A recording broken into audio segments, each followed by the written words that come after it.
இன்றே டவுன்லோட் செய்து உங்கள் ஃபேவரட் ஷோக்களை என்ஜாய் பண்ணுங்க.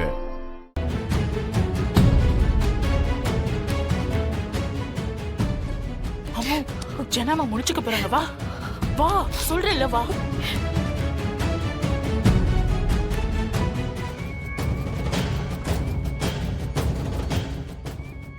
தமிழ பாத்துட்டல ஆண்டி.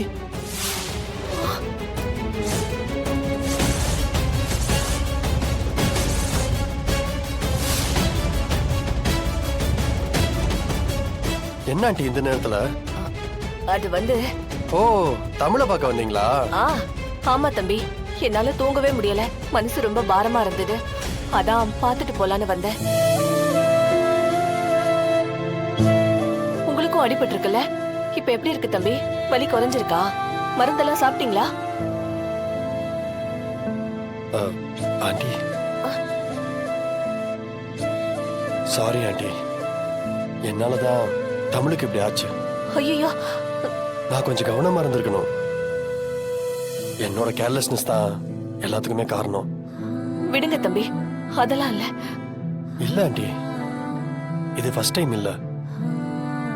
நிறைய முறை தமிழ் என்னால ஹர்ட் ஆயிருக்கா. அது எல்லாத்துக்கும் சேர்த்து நான் உங்ககிட்ட சாரி கேட்டுக்கிறேன் ஆண்டி. Sorry aunty.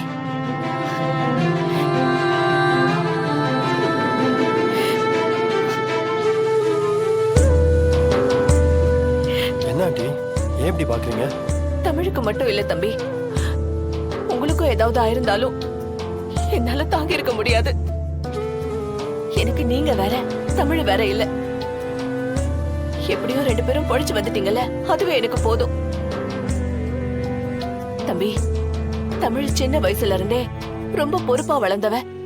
என்ன கஷ்டம் வந்தாலும் அவ அதை தாங்கிக்கிட்டு மத்தவங்களுக்கு சந்தோஷத்தை கொடுப்பா.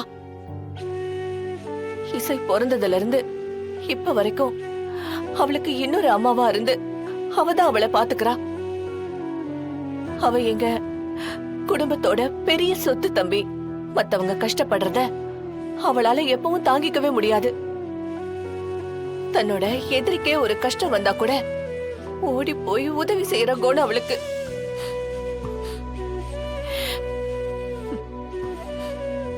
அவ அப்படியே அவங்க அப்பாவோட ஜெராக்ஸ்.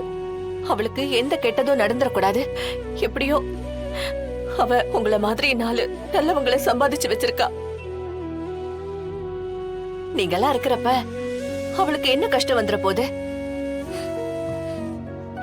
சரிங்க தம்பி, நான் கிளம்புறேன். நீங்க போய் தூங்குங்க.